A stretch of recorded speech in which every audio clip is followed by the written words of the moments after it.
student, today I am with you with a new chapter that name is body movement. In this chapter, we are trying to understand that how our body move, how we can walk, how we can crawl, everything. Like हमारे body के जो भी movement होते हैं हम ऐसे करते हैं या हम ऊपर सीढ़ियाँ चढ़ते हैं, स्टेयर्स मतलब चढ़ते हैं, टेरेस पे जाते हैं, नीचे आते हैं, जो भी हमारे बॉडी के मूवमेंट्स रहते हैं, एक्सरसाइज करते हैं, गेम खेलते हैं, तो इन सब चीज़ों में हमारा क्या होता है, बॉडी मूवमेंट होता है। आप सोचो अगर हमारा हाथ सीधा होता तो क्या हम बॉल खेल पाते? बॉल कोई भी बच्चा खेल पाता? नहीं खेल पाता ना। तो हमारा क्या होता है बॉडी में, सबसे पहले मूवमेंट होता है बॉडी का, तभी हम कोई भी काम या कुछ भी कर सकते हैं। हम विदाउट लाइक अपनी फिंगर्स मोड़े हम लिख पाते? नहीं लिख पाते ना। हम पेंसिल कॉपी पकड़ ही नहीं पाते, हम लिख ही नहीं सकते थे कुछ भी। तो वही इसमें बोला गया है, कोई भी ह्यूमन बीइंग हो या एनिमल हो, उसकी बॉडी में मूवमेंट्स होता है। वो मूवमेंट्स क्यों होता है, कैसे होता है और कौन कौन सी बोन्स कहाँ कहाँ पर यूज होती है, वो सब हम समझेंगे। पहले इनने इधर पे पूरे में यही सब लिखा हुआ है, तो इसको इतना हम नहीं देखेंगे, ठीक है। आगे बढ़ते हैं। आगे बढ़ने के बाद इनने यही बोला है कि स्कूल जाते हैं, रन करते हैं, वॉक करते हैं, तो उस टाइम में क्या होता है, ये सारा हमारा बॉडी मूवमेंट होता है, स्किप जंप मूव एक्स्ट्रा, ठीक है। इसमें यही सब है। और यहाँ पे एक टेबल दे दी है, उसमें पूछा गया है कि काउ कैसे मूव करती है, ह्यूमन कैसे करता है और कौन सा बॉडी पार्ट यूज हो रहा है, उसमें ये भर देना है। और क्या उस चीज को क्या कहेंगे, वॉक कहेंगे, क्रॉल कहेंगे या रन कहेंगे, या मतलब स्विंग कहेंगे, जो, ठीक है ना। तो यहाँ पे यही है, walk, run, fly, jump, click, crawl, slider, gym extra ये सब इनके तरीके हैं। अब आता है human body and it's movement. Human body कैसी होती है और उसके मूवमेंट्स कैसे होते हैं, ये समझने की कोशिश करेंगे।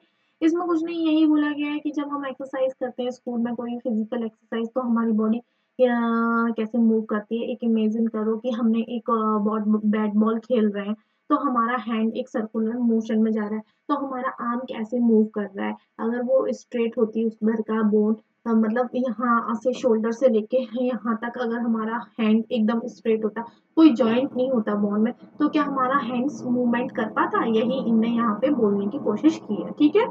फिर यहाँ पे ट्राई टू एवल फ्यू बॉडी पार्ट्स इजीली, और कुछ हमारे मूव नहीं कर पाते, कुछ थोड़े मूव करते हैं, कुछ पूरी तरीके से मूव कर जाते हैं। तो वो क्यों करते हैं ये सब। यहाँ पे एक्टिविटी 1 में इस लड़के ने क्या किया है, एक स्टिक बांध लिया सीधी। अब ये ट्राई कर रहा है अपने हाथ को मूव करने का, तो लेकिन इसकी वो हाथ नहीं हो पा रहा, क्योंकि ये एक सीधा इसने डंडा बांध दिया।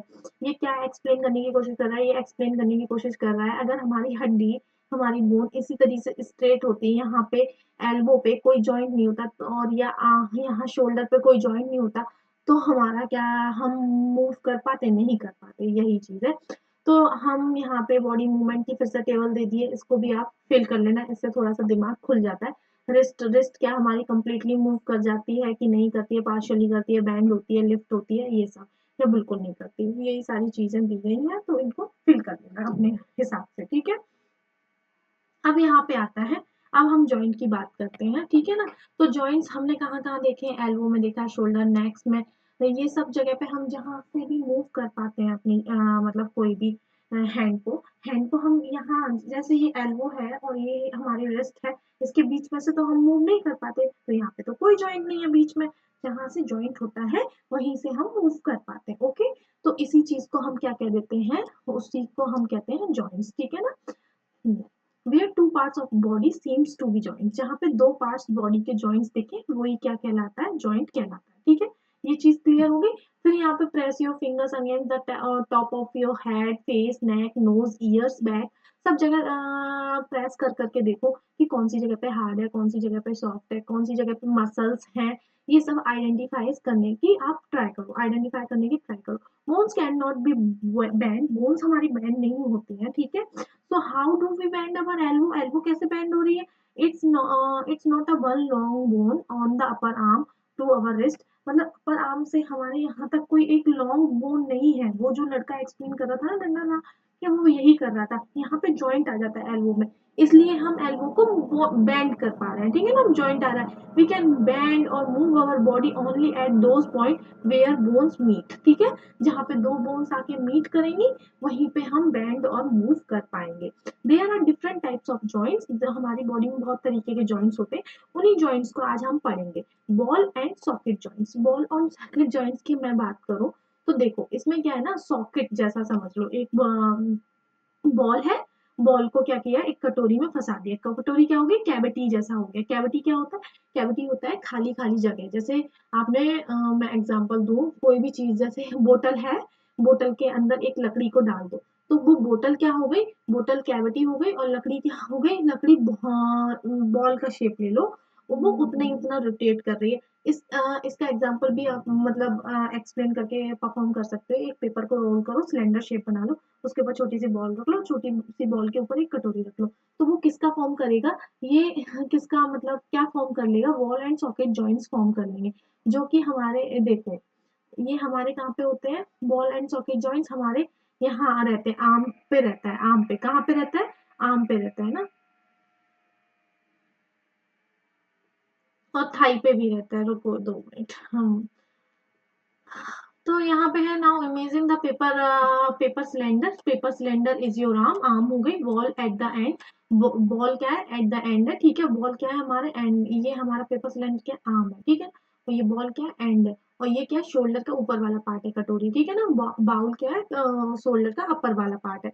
तो इस तरीके से ये आर्म पे पाई जाती है। The bowl is like a part of the shoulder to which our arm is joint, जिससे हमारी आर्म जॉइंट होती है। The rounded cavity, the rounded end one won't fit into the cavity, जो राउंडेड वन होता है वो किस में फिट हो जाता है, कैविटी में फिट हो जाता है, ठीक है ना। Such are joints allow movement in all direction, ऐसे जॉइंट्स क्या करते हैं, हाँ, ये सारे जॉइंट्स होते हैं ना, ये अलाउड करते हैं सारे डायरेक्शन में मूव करने को, ठीक है।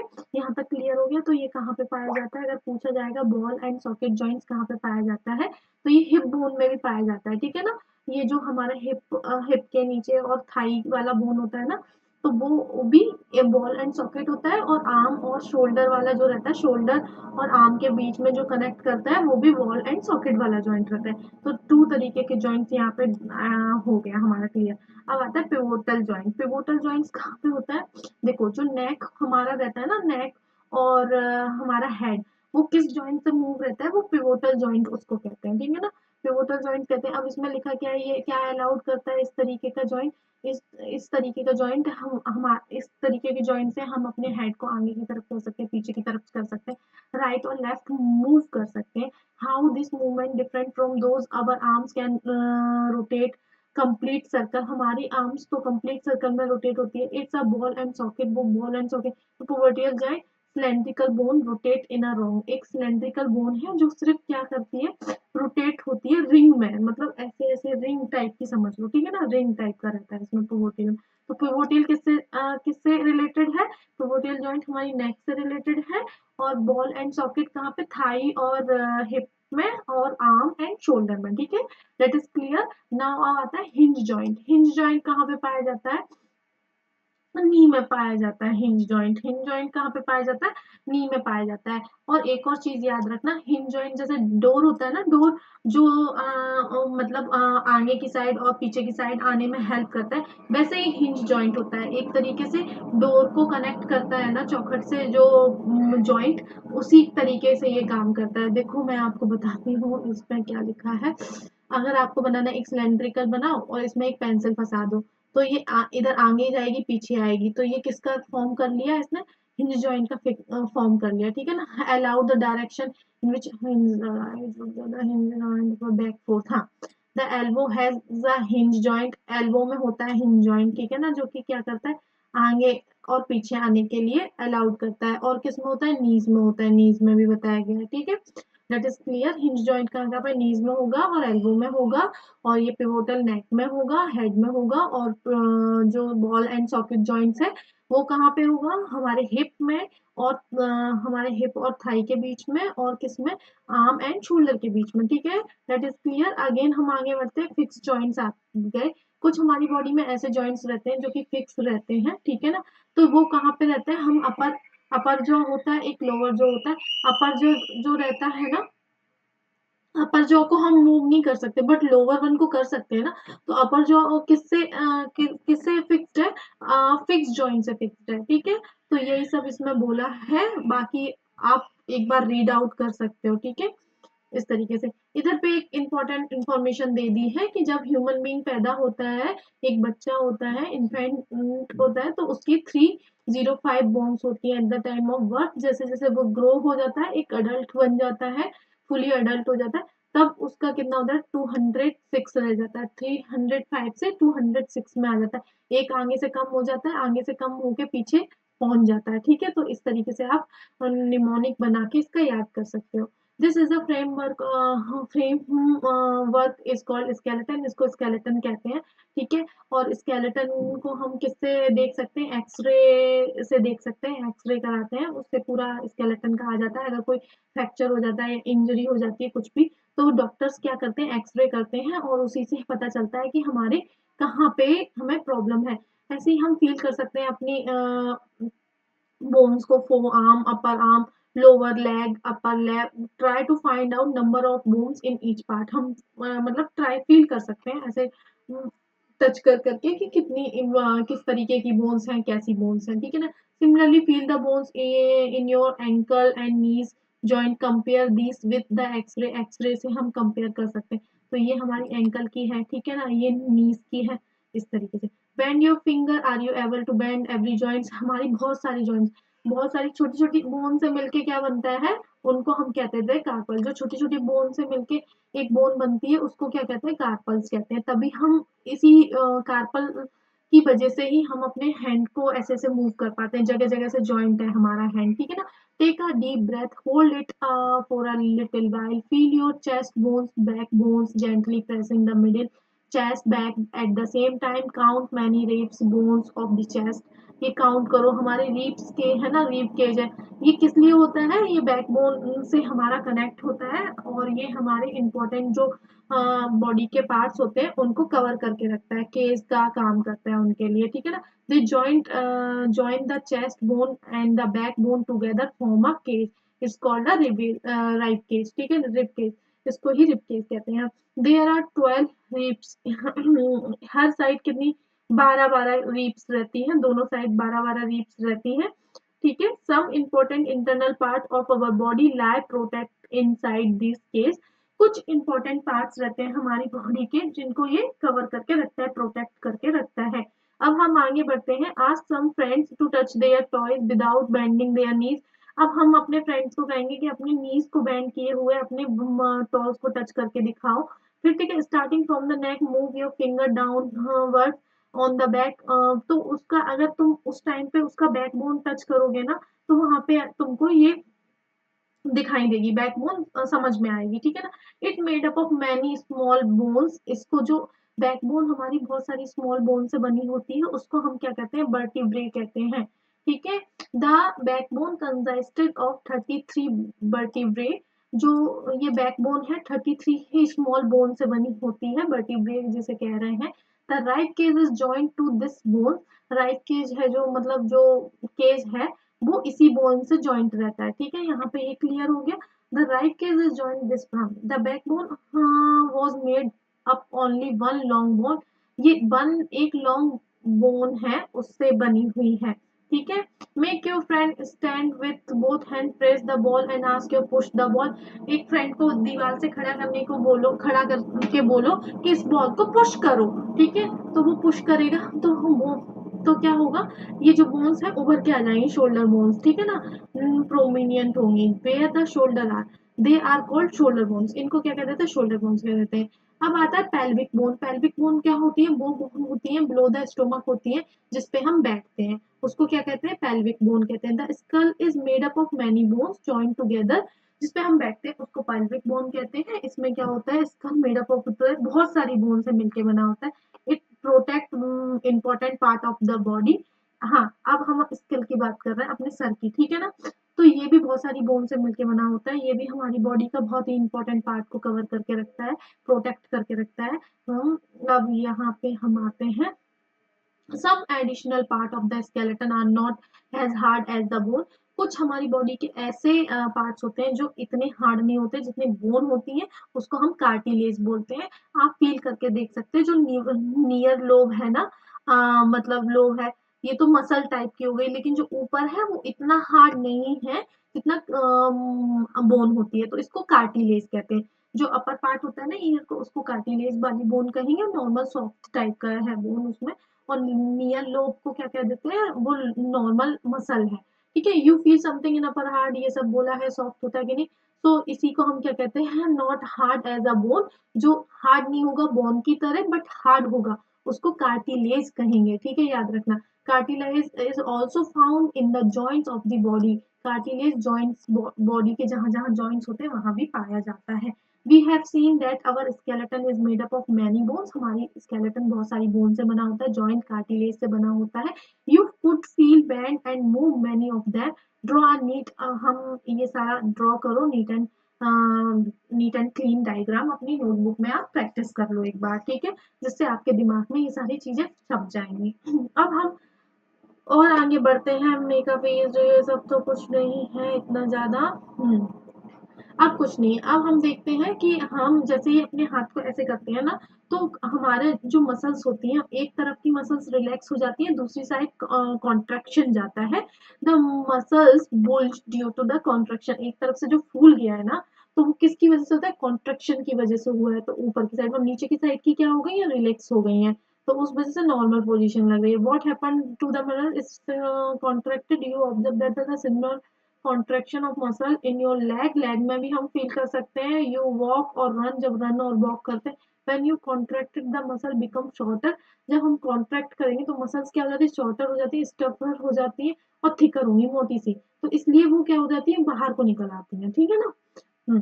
Muscle work in pair, muscles एक साथ मिलके काम करती हैं। When one of them contract, the bone is pulled in that direction. अब जब क्या होगा, वन अगर देखो, मसल्स मिलके काम कर रही हैं, अगर एक भी उनमें से कॉन्ट्रैक्ट होगी तो बोन दूसरे डायरेक्शन में जाके काम करेगी। ठीक है, उसी डायरेक्शन में जाके काम करेगी, सॉरी दूसरे में नहीं, the bone is pulled in that direction, उसी उसी डायरेक्शन में जाएगी। The other muscles of the pair relax, और दूसरी जो मसल्स होंगी वो रिलैक्स हो जाएंगी, यही बोला है ना। The move of the bone in opposite direction, opposite direction, the relax muscles contract to pull the bone towards its original position. जो रिलैक्स मसल्स हैं वो क्या करेंगी, कॉन्ट्रैक्ट करेंगी, पुल करेंगी बोन को, ताकि ये रिलैक्स पोजीशन में आ सके। वाइल द फर्स्ट रिलैक्स, जब फर्स्ट रिलैक्स करेगी तो, ठीक है ना, ऐसा रहता है, मतलब अपोजिट रहता है, एक रिलैक्स करेगा तो एक उसको ओरिजिनल पोजीशन में लेके आएगा। इस तरीके का इनका काम रहता है। Two muscles have to work together, दो मसल्स को एक साथ काम करते हैं। ठीक है, टू मूव द बोन, मतलब ऑब्वियस सी बात है, मसल्स तो बहुत सारी मिलके ही काम करती हैं। तो अगर किसी बोन को मूव कराना है तो दो और या दो से अधिक अधिक मसल्स मिलके काम करती हैं। आर मसल्स और bones always required for movement, क्या मसल्स और बोन्स को हमेशा मूवमेंट रिक्वायर्ड होता है। हाउ डू, ये सब आपके क्वेश्चन है, आपको सॉल्व करने हैं। ठीक है ना।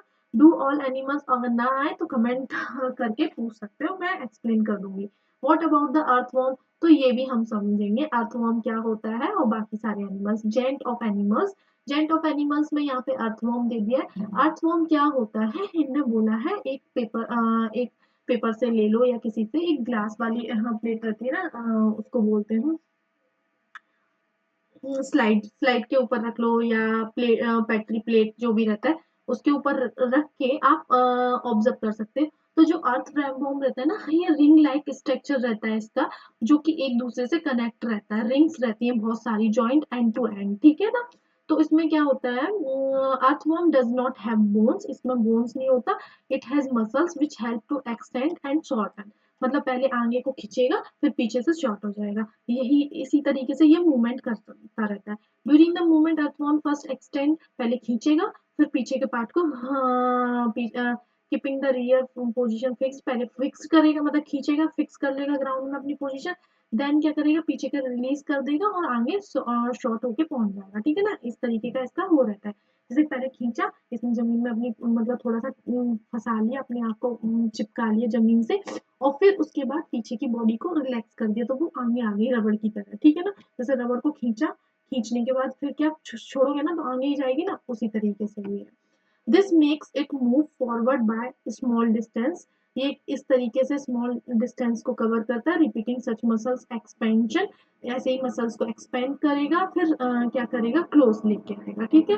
कॉन्ट्रेक्शन, एक्सपेंशन और कॉन्ट्रेक्शन कर करके ये करता है। The earthworm can move through soil है, और इसके एक स्लाइमी सब्सटेंस रिलीज करता है जिसकी थ्रू ये मूव करने में इसको हेल्प होती है, ठीक है ना। How does fix the part of the under the body large number of tiny bristle hair like structure, मतलब जो इसके जो रिंग्स हैंगी ना उस पे ना bristle like hair like structure present रहता है, प्रोजेक्टिंग, जो कि ग्राउंड में इसको हेल्प करता है कनेक्ट करने के लिए मिट्टी में, ठीक है ना।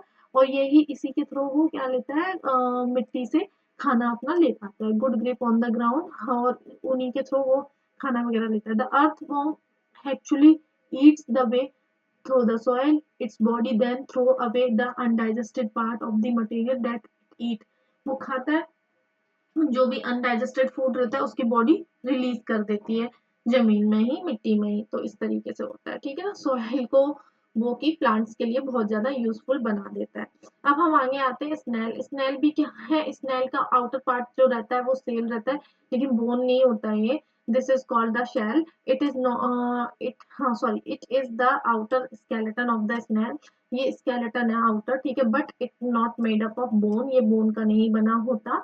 The shell is single unit होता है, ठीक है, और does not help in moving, इसका कोई काम नहीं होता मूव करने में from one place to. It dragged along, इसी के साथ चलता रहता है, एक तरीके से इसको तार समझ लो इसका, ठीक है ना। Place the snail on the glass plate, हाँ ग्लास प्लेट पे रख के देखो, इसको ऑब्जर्व करो। When start moving carefully lift the glass plate along with the snail, careful अच्छे से उठाना कि वो गिर ना जाए ना उसको चोट लग जाए। Observe it's movement from the मैंने नीचे से उसका ऑब्जर्व करना मूवमेंट।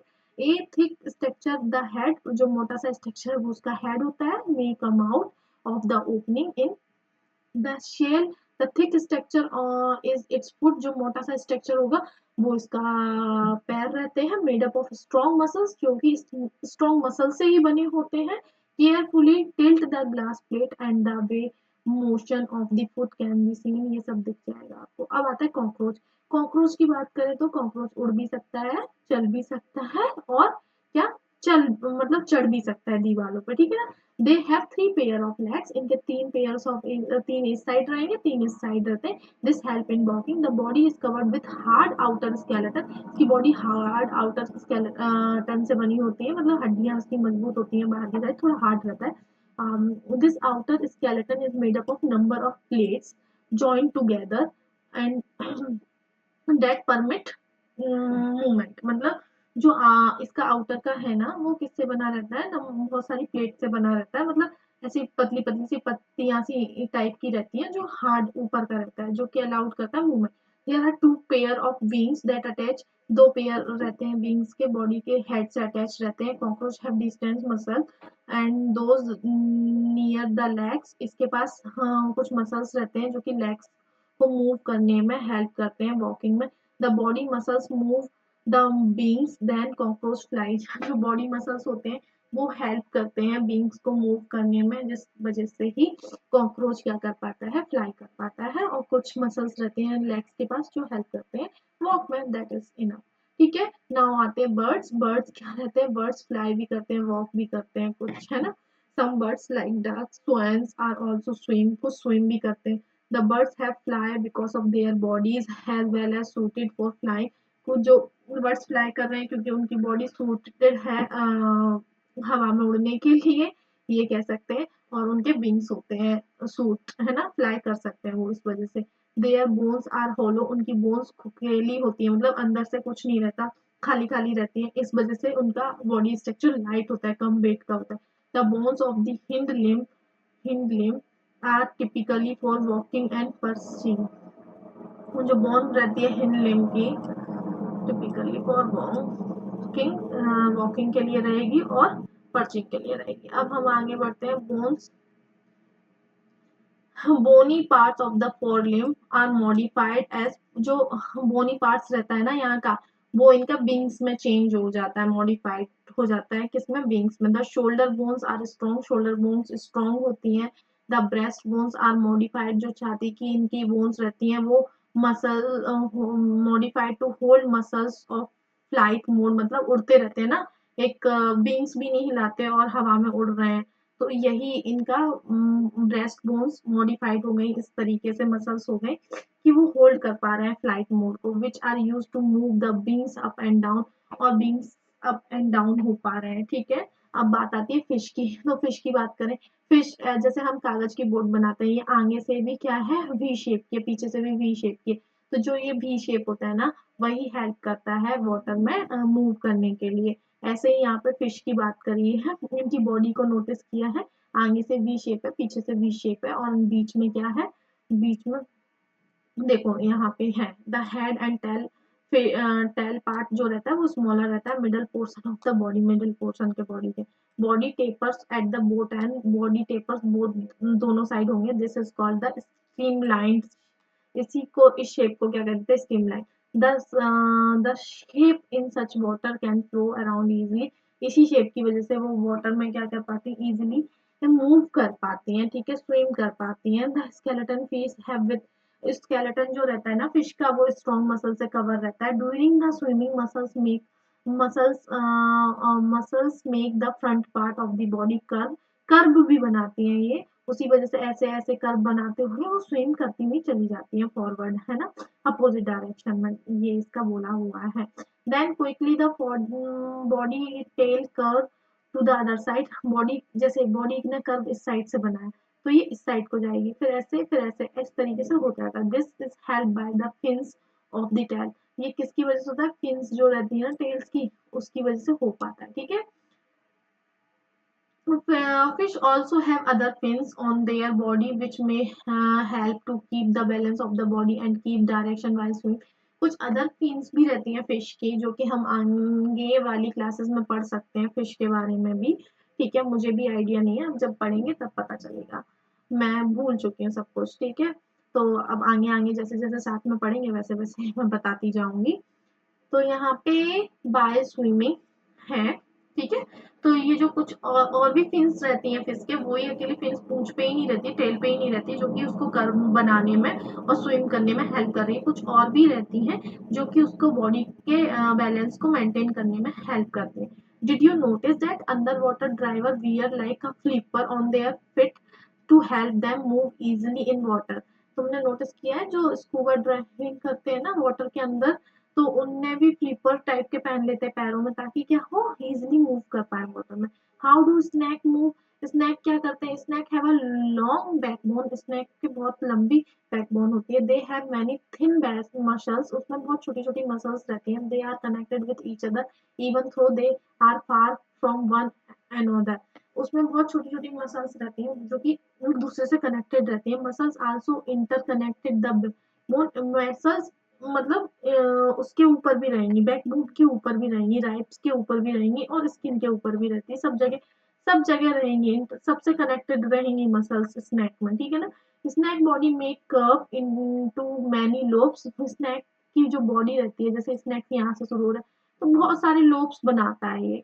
हाँ, तब ये आगे की तरफ को बढ़ पाता है। ठीक है ना, forward push by pressing against the ground, ground की तरफ प्रेस करते हुए आगे को बढ़ता चला जाता है। Since it's long body make many loops, इसकी बॉडी बहुत सारी लूप्स बना रही है। Each loops give it this push, her loops के साथ इसको क्या हो रहा है, पुश मिल रहा है आगे की साइड को। ठीक है ना, फॉरवर्ड और fast in, not in a straight line में नहीं होगा, लेकिन फास्ट क्रॉल करता जाएगा। ठीक है, नाम आता है, we have learned about the use of bones muscles for the movement of different animals.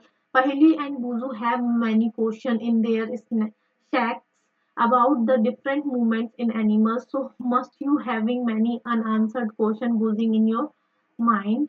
हाँ, अब इनने बोल दिया एक कुछ चीजें दे दी। एंशियंट ग्रीक फिलोसफर वो थे, फिलोसफर थे, उनने अरिस्टोटल, उनने अपनी बुक जेंट ऑफ एनिमल्स में कुछ क्वेश्चन, एनिमल्स में क्वेश्चंस पूछे थे कि एनिमल हम ह्यूमन बीइंग से क्यों अलग होते हैं, उनके 4 पैर क्यों होते हैं, हमारे 2 क्यों होते हैं। तो आपको पता होगा पहले हमारा एवोल्यूशन किससे हुआ है, मंकीज से हुआ है ना, मंकी तो थे पहले ह्यूमन बीइंग, बहुत बहुत बहुत समय पहले की बात है ये। तो हमारी ज़रूरत के हिसाब से हमने अपने शरीर को मतलब अपनी रिक्वायरमेंट के हिसाब से मॉडिफाइड कर लिया। जो एनिमल्स की जो रिक्वायरमेंट होती है वो धीरे धीरे एवोल्यूशन होता चला जाता है, उनमें एवोल्यूट होते चले जाते हैं। ठीक है, तो वो धीरे धीरे अपनी जरूरत के हिसाब से अपने हाथों को पैरों को धीरे धीरे मॉडिफाई होते जाते हैं एनिमल्स में। लेकिन इन चीजों में ना हजारों क्या लाखों सालें लग जाती हैं जिनकी हमारे पास गिनती भी नहीं है, ठीक है। तो वैसे ही ये सब चीजें इनमें पूछी हैं, आप रीड आउट करना। और हमारा इंटरनेशनल योगा डे कब सेलिब्रेट होता है? 21 जून को होता है, इंटरनेशनल डे ऑफ सेलिब्रेशन जिसे कहते हैं, international day yoga day, yoga day कहते हैं, ठीक है। इंटरनेशनल डे ऑफ योगा कहते हैं, राइट। ये सारे पता ही है। बैकबोन क्या होती है? बॉल एंड सॉकेट मैंने पढ़ा ही था। कहाँ पे थाई और जो हिप के बीच का जॉइंट रहता है उसको बॉल एंड सॉकेट कहते हैं। और आर्म और किसमें, आर्म्स में और जो हमारे शोल्डर के बीच में रहता है वो भी ब्रिस्टल्स पता ही है। कार्टिलेज पता ही है, कार्टिलेज ईयर के नीचे जो रहता है, नॉर्मल मसल्स होता है बट ऊपर वाला ईयर का जो पार्ट रहता है उसको कार्टिलेज कहते हैं, जो सॉफ्ट बोन होती है, ठीक है। मसल्स और कैविटी पता ही है, कैविटी एक होलो पार्ट रहता है उसको कैविटी कह देते हैं। बाउल जैसा समझ लो, जैसे बाउल में जगह होती है ना कटोरी में, वैसे ही कैविटी, ठीक है। फिक्स जॉइंट क्या होते हैं? कुछ जगह पे फिक्स्ड रहते हैं, जैसे कि अपर जो, हमारे माउथ का अपर जो कि हम मूव नहीं करा पाते बट लोअर जो को हम मूव कर सकते हैं। जेंट ऑफ एनिमल्स में हमने पढ़े थे, क्या क्या पढ़े थे? दोबारा रिवाइज करो। हमने कॉकरोच पढ़ा था, फिश के बारे में पढ़ा था, और स्नैक्स के बारे में पढ़ा था, बर्ड्स के बारे में पढ़ा था। और कोई तो नहीं छूट रहा? एक बार देख लेते हैं। देखो, फिश, स्नैक, कॉकरोच, बर्ड्स, बस यही सब थे और कुछ नहीं था। हाँ सॉरी, अर्थवॉर्म और स्नेल रह गया, ठीक है। तो अर्थवॉर्म, स्नेल, बर्ड, कॉकरोच और क्या था हमारा? स्नैक, ठीक है। ये सब हमने पढ़ा। ये हो गए हमारे जेंट ऑफ एनिमल्स। अब हिंज जॉइंट, हिंज जॉइंट्स जैसे कि डोर पे रहता है ना, डोर पे जो लगा रहता है, जो कि हमारे कहाँ पे पाया जाता है? हमारी बॉडी में, लेग्स में पाया जाता है हमारी बॉडी में, ठीक है ना, आगे पीछे करने के लिए। और आर्म्स में वो जो आर्म और एल्बो रहता है उधर पे पाया जाता है हिंज जॉइंट। मसल्स की बात करें, मसल्स पता ही है सारी बॉडी में हर जगह पाई जाती है, जो कि हमारी बोन को मूव करने में हेल्प करती है। आउटर स्केलेटन पता ही है क्या है? हमारी पूरी बॉडी का आउटर स्केलेटन आप फील करके भी देख। पेल्विक बोन्स कौन सी होती है? पेल्विक बोन वो जो होती है जिसपे हम बैठते हैं, ठीक है ना। पिवोटियल जॉइंट कहाँ पे होता है? नेक और हेड के बीच वाले जॉइंट को हम क्या कहते हैं? पिवोटियल जॉइंट कहते हैं। जो क्या क्या करता है? एक सर्कुलर रिंग में फंसा रहता है, ठीक है ना, सर्कुलर टाइप का इसमें जॉइंट रहता है। रिब केज क्या होता है? रिब केज एक टाइप का बैकबोन से कनेक्ट रहता है। 12 इस साइड बोन्स रहेंगी, 12 इस साइड रहेंगी, और कुछ हमारे इंपॉर्टेंट ऑर्गन्स को कवर करके रखता है। इतनी इंफॉर्मेशन यहाँ पे इस चैप्टर में आप लोगों के लिए बहुत है। शोल्डर बोन्स पता ही है, जो आप अगर दीवार को पुश करोगे तो कुछ बोन्स उभर के आएंगी शोल्डर की साइड, उन्हीं को शोल्डर बोन्स कहते हैं। स्केलेटन के बारे में बता ही दिया, हमारी बॉडी का आउटर स्ट्रक्चर बोन्स के को ही हम स्केलेटन कहते हैं। स्टेम लाइन्ड बॉडी क्या होती है? स्टेम लाइन्ड बॉडी आगे से पतली होती है, पीछे से भी पतली होती है, और बीच में क्या रहेगी? मोटी रहेगी। उसको हम कह देते हैं स्टेम लाइन्ड बॉडी, क्योंकि वो हेल्प करती है स्विंग करने में। इसकी समरी हम नेक्स्ट वीडियो में हम एक्सप्लेन करेंगे, ठीक है। और चैप्टर की एक्सरसाइज को भी एक्सप्लेन करने की कोशिश करूंगी।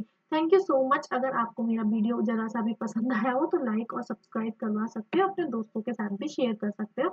मैं बहुत ही इजी लैंग्वेज में अंडरस्टैंड मतलब एक्सप्लेन करने की कोशिश करती हूँ, ताकि आप लोगों को इजीली समझ में आ जाए और टाइम भी ना लगे। Thank you so much for watching my video.